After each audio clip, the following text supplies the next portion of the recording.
প্রিয় দর্শক বন্ধুরা, এই মুহূর্তে আরও একবার আপার প্রাইমারি থেকে বেশ কয়েকটি গুরুত্বপূর্ণ খবর আপডেট উঠে আসছে। বন্ধুরা, এই ভিডিওর মধ্যে তার সবটাই আলোচনা করছি, তাই অবশ্যই এই গুরুত্বপূর্ণ ভিডিওটিকে শেষ পর্যন্ত দেখে নেবেন এবং চ্যানেলটিকে অবশ্যই সাবস্ক্রাইব করে নিয়ে সঙ্গে থাকবেন। বন্ধুরা, কয়েকদিন পূর্বে একটি ভিডিওতে আপনাদেরকে জানিয়েছিলাম যে কেস কেন মেনশন হচ্ছে না, ব্যাপারটা কিন্তু রহস্যময়। বন্ধুরা, এবারে কেস মেনশন ছাড়াও শুনানি নিয়ে থাকছে গুরুত্বপূর্ণ খবর আপডেট। ভিডিওটিকে অবশ্যই শেষ পর্যন্ত শুনবেন এবং বোঝবার চেষ্টা করবেন।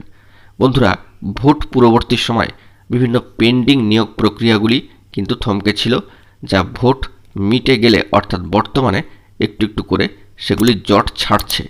কিন্তু একমাত্র আপার প্রাইমারির ক্ষেত্রেই দেখা যাচ্ছে যে দীর্ঘ সময় ধরে আপার প্রাইমারি শিক্ষক নিয়োগ সংক্রান্ত গুরুত্বপূর্ণ মামলা ম্যাট 638, যার সাথে একাধিক বিষয় যুক্ত রয়েছে, সেই মামলাটি কিন্তু এখনও পর্যন্ত কোনো নড়াচড়া করেনি। অর্থাৎ এই কেসটি কোনোভাবেই কিন্তু মেনশন হয়নি। অর্থাৎ আপার প্রাইমারি শিক্ষক নিয়োগ সংক্রান্ত গুরুত্বপূর্ণ মামলা জুলাই মাসে মেনশন ম্যাটার হিসাবে মান্থলি লিস্টে থাকলেও বা প্রায়োরিটি ম্যাটার হিসাবে থাকলেও কিন্তু তা মেনশন হচ্ছে না।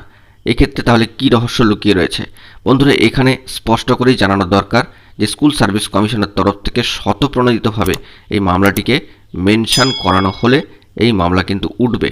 অত্যন্ত গুরুত্বপূর্ণ একটি বিষয় যে স্কুল সার্ভিস কমিশনকে কিন্তু একটু উদ্যোগ নিয়ে একটু পজিটিভভাবে এগিয়ে এসে এই মামলাটিকে মেনশন করাতে হবে।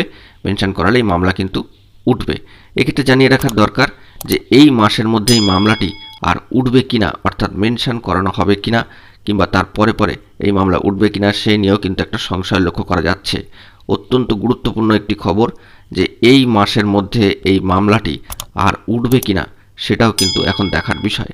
না হলে আমাদেরকে অগস্ট মাসের দিকে কিন্তু তাকিয়ে থাকতেই হচ্ছে। তাহলে সার্বিকভাবে বন্ধুরা বিষয়টি কি দাঁড়াচ্ছে যে স্কুল সার্ভিস কমিশনকে একটু উদ্যোগ নিয়ে এই মামলা কিন্তু মেনশন করাতেই হবে। বন্ধুরা, এছাড়াও আরেকটা ভালো দিক যে খবরটি বেরিয়ে আসছে যে সম্মানীয় বিচারপতি সুব্রত তালুকদার মহাশয় রিটায়ারমেন্টের পরবর্তী সময় এই যে গুরুত্বপূর্ণ আপার প্রাইমারি শিক্ষক নিয়োগ সংক্রান্ত মামলা ম্যাট 638 নতুন বেঞ্চে কিন্তু যাচ্ছে। এক্ষেত্রে যে খবরটি বেরিয়ে আসছে যে সম্মানীয় বিচারপতিরা কিন্তু সম্মানীয় বিচারপতি সুব্রত তালুকদার মহাশয় যে পর্যন্ত হিয়ারিং করিয়ে গিয়েছেন তার পরবর্তী ক্ষেত্র থেকেই কিন্তু তার এই মামলাটিকে নতুনভাবে শুনবেন। এক্ষেত্রে এটাই ভালো দিক যে পূর্বের বিষয়ে যদি আর না ঘাটাঘাটি করে যদি সম্মানীয় বিচারপতি সুব্রত তালুকদার মহাশয় যতটুকু দেখেছেন তার পরবর্তী ক্ষেত্র থেকে এই মামলাটি আবার নতুন করে হিয়ারিং শুরু হয়ে যায়, সেক্ষেত্রে অনেকটাই সময় সাশ্রয় হবে এবং প্রার্থীদের ক্ষেত্রেও সেটা কিন্তু একটা ভালো দিক হতে পারে। তবে দরকার এই মামলা দ্রুত মেনশন করিয়ে শুনানি করা, না হলে সেক্ষেত্রে এইভাবেই একটার পর একটা দিন পার হবে এবং আবার পরবর্তী মাস কিন্তু সামনে আসছেই।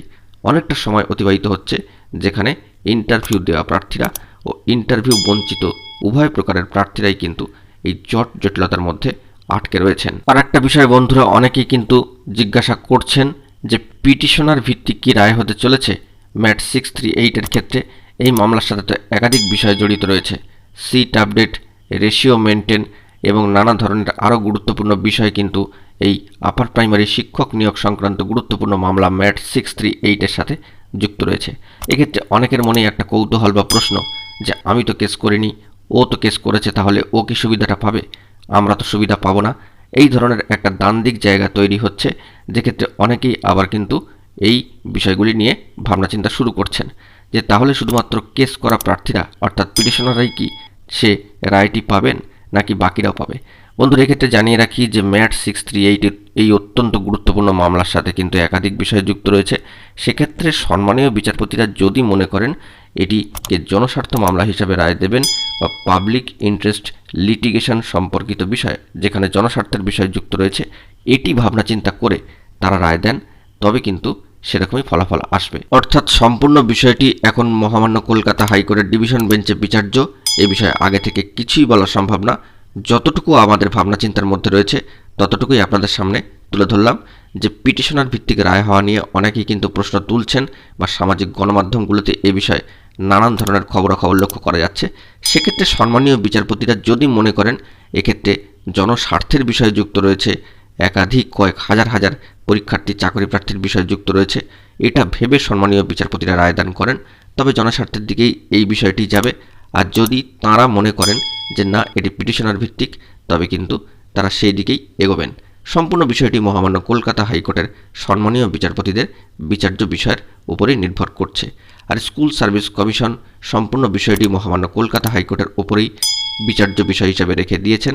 মহামান্য কলকাতা হাইকোর্টের তরফ থেকে যেরকমই নির্দেশ দেওয়া হবে তারা কিন্তু সেভাবেই তাদের কাজ শুরু করবে। মহামান্য কলকাতা হাইকোর্টের নির্দেশ ছাড়া কমিশন অর্থাৎ স্কুল সার্ভিস কমিশন যে কোনো ধরনের পদক্ষেপ গ্রহণ করবেন না বা কোনো ধরনের সিদ্ধান্ত যে নেবেন না সেটি কিন্তু স্পষ্ট। অর্থাৎ তারা আর কোনো জট জটিলতার মধ্যে যেতে চান না। মহামান্য কলকাতা হাইকোর্ট ম্যাট 638 থেকে যে ধরনের গুরুত্বপূর্ণ নির্দেশ দেবেন সেভাবেই কিন্তু কাজ চলবে। এক্ষেত্রে আর একটা প্রশ্ন, তাহলে কি নতুন করে ফের ইন্টারভিউ হবে?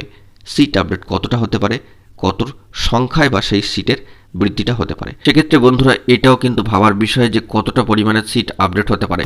এখানে জানিয়ে রাখা প্রয়োজন যে মহামান্য কলকাতা হাইকোর্টের কাছে এই বিষয়ে যদি কোনো তথ্য সাবমিট হয়ে থাকে তবে সম্মানীয় বিচারপতিরা এক্ষেত্রেও যে সিদ্ধান্ত গ্রহণ করার তারাই কিন্তু করবেন।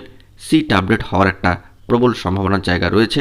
সম্মানীয় বিচারপতিরা যদি বলেন যে এত সংখ্যক সিট আপডেট করতে হবে বা সিট আপডেটের বিষয়ে কোনো গুরুত্বপূর্ণ বার্তা দিয়ে দেন, তবে অবশ্যই কমিশন সিট আপডেট করবে। তবে সেক্ষেত্রে দেখতে হবে যে মহামান্য কলকাতা হাইকোর্টের তরফ থেকে এ বিষয়ে কী ধরনের নির্দেশ উঠে আসছে। তার আগেই আপনাদেরকে জানিয়ে রেখেছি যে এই গুরুত্বপূর্ণ মামলার শুনানি হওয়া কিন্তু অত্যন্ত প্রয়োজন, যার সঙ্গে কয়েক হাজার হাজার চাকরি প্রার্থীর ভবিষ্যৎ জীবন জীবিকার বিষয়টি যুক্ত রয়েছে। ইতিমধ্যে আমরা দেখে নিয়েছি যে দুবার ইন্টারভিউ দেওয়া যোগ্য বঞ্চিত প্রার্থীরা যারা দীর্ঘ সময় ধরে মাতঙ্গিনী হাজরা মূর্তির পাদদেশে অবস্থান কর্মসূচি চালিয়ে যাচ্ছেন। গতকালকেও আপনারা দেখেছেন যে প্রবল ব্যাপক ঝড় বৃষ্টির মধ্যেও তারা কিন্তু মঞ্চটাকে আগলে ধরে রেখেছেন। বৃষ্টিতে ভিজছেন, অসহায় অবস্থা, তৎসত্ত্বেও কিন্তু তারা তাদের মঞ্চে অবস্থান করছেন, কারণ মঞ্চই তাদের একমাত্র পথ যেখান থেকে তারা কিন্তু একটু একটু করে আশার আলো দেখতে পাচ্ছেন এবং তারা জয়লাভ করবেন এটাও স্বাভাবিক, কারণ তারা আন্দোলনের পথ বেছে নিয়েছেন, সত্যের পথ বেছে নিয়েছেন। অন্যদিকে আরেকটি বিষয় যে ইন্টারভিউ বঞ্চিত আপার প্রাইমারি চাকরি প্রার্থীবৃন্দও কিন্তু চাইছেন দ্রুত এই সমস্ত জট জটিলতা কাটুক এবং অবশ্যই সিট আপডেট হোক এবং ইন্টারভিউ প্রক্রিয়ার মধ্যে দিয়ে তাদের নিয়োগ প্রক্রিয়াও সম্পন্ন হোক। অর্থাৎ প্যানেল প্রকাশ হোক, কাউন্সেলিং হোক, পাশাপাশি তাদের নিয়োগের ক্ষেত্রেও যেন সিট আপডেট করে তাদের দাবিগুলিকে মানা হয়। এক্ষেত্রে এই সমস্ত পর্যায়ক্রমগুলি যদি ধাপে ধাপে এগোতে থাকে তবে কয়েক হাজার হাজার চাকরি প্রার্থীর চোখের জল কিন্তু মুছবে এবং অনেকের মুখেই কিন্তু হাসি ফুটবে। সেই বিষয়গুলিকে আমাদেরকে মাথায় রাখতে হবে। কিন্তু বন্ধুরা সবশেষে এসে আরও একবার জানিয়ে রাখি যে এই মাসে এই গুরুত্বপূর্ণ মামলার মেনশন হওয়া কিন্তু অত্যন্ত প্রয়োজন, যদিও সেই সম্ভাবনা একটু ক্ষীণই লক্ষ্য করা যাচ্ছে। যদি এই মাসে এই মামলাটি মেনশন না হয় তাহলে আমাদেরকে আগামী মাস অর্থাৎ অগস্ট মাসের দিকে কিন্তু তাকিয়ে থাকতে হচ্ছে।